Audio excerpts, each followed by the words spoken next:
ਸਾਰਿਆਂ ਨੂੰ ਇੱਕ ਨਵੀਂ ਵੀਡੀਓ ਦੇ ਵਿੱਚ। ਤੇ मैं आया एक फार्म के उपर, ठीक है जी।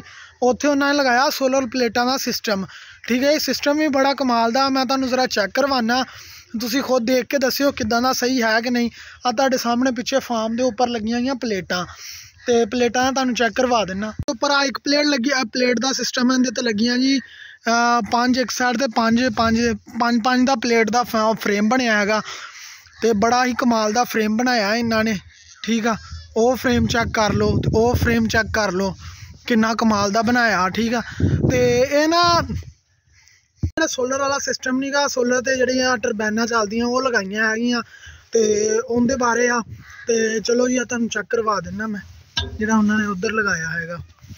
और प्लेटां लगियां, देखो किन्ने कमाल का फ्रेम लगाया, बड़ा बेहतरीन जिहा करके इन्होंने फ्रेम भी बड़ा मजबूत, चेक करो किन्ना मजबूत आ। नेरी नूरी आंदियां रहिंदियां इत्थे।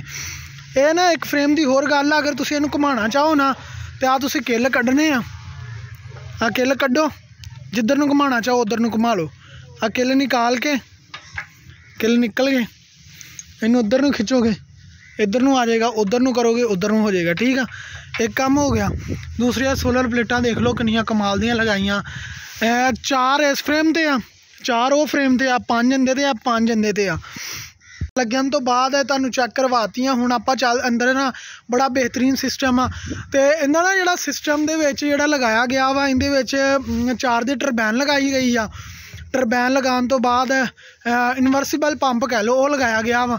छोटे साइड तो भी इनवर्सिबल पंप लगाया गया, तो इनवर्सिबल पंप के नाल आ सिस्टम आ इधर, तो ये भी तुहानूं चेक करवा दिन्ने।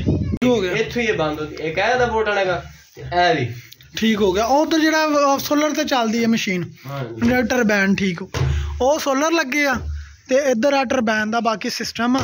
जेह्ड़े आम जिन्होंने घरां च सिर्फ इस्तेमाल करनी आ, उनका मतलब जिन्होंने फसलों च कल्ली इस्तेमाल करनी, तो आ होएगी, आ चीज़ नहीं नाल होएगी। ये हुंदी आ उन्हां वास्ते जो फार्म दे विच उन्होंने पानी खड़ना आएगा, नाल फार्म भी आ ते नाल दूसरा सिस्टम भी आ, है ना सर जी। ते ये पानी उधर खड़न वास्ते ते आदर करन वास्ते, ठीक हो गया। ये थोड़ा जिहा चला के जरा चेक करवाओ। टरबाइन स्टार्ट होंदी पई आ, 2 मिनट लगणगे ते निकल जाएगा पानी बाहर। विच ही जेह्ड़े लगा होया ना, इहदे जेह्ड़ा पंप आ इहदे विच लगाया गया इन्होंने, ठीक है। इनवर्सिबल पंप आ, आवाज़ भी सुनते होगे तुसीं, ठीक है। हाँ सूरज है नहीं गा, वो देख लो सर्दियां के दिन तो सूरज नज़र ही नहीं आता पिया। मोटर ऑन हो गई आ, तो पानी नहीं अजे तक निकलिया, सूरज नहीं है, सूरज थोड़ा जिहा होएगा तो पानी सही निकल जाएगा। तो हुणे आपां विजिट करके आए सी, जिहड़ा अपना हैगा सी ना फार्म दे उपर सोलर पैनल लगे हुए सी, उनके बारे आपां विजिट करके आए सी अज। तो उनके बारे जिहड़ा अपने फार्म के उपर जिहड़े सोलर लगे सी, उन्हां दी कीमत के बारे भी मैं पुछया सीगा, ते उनकी डिटेल की वीडियो दोबारा बनावांगे। तो तुहानूं दस दईए कि उन्होंने लगाया क्यों सी। उन्होंने जिहड़ी अपनी जमीन सी ना, वो धान की फसल ज़्यादा काश्त करदे, उन्हां दा पानी निकालण वास्ते वो इस यूज़ करदे आ। सर्दियों के तो नहीं चली, क्योंकि तुहानूं भी पता सर्दियों के सूरज नहीं बाहर निकलिया सी उस टाइम, जिस टाइम मैं फार्म के उपर गया वां। फार्म के उपर जाने के बावजूद उहदे ते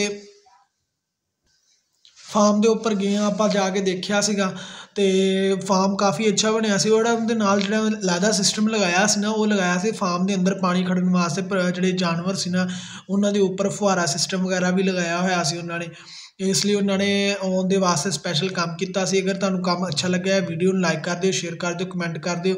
ओके हो गया।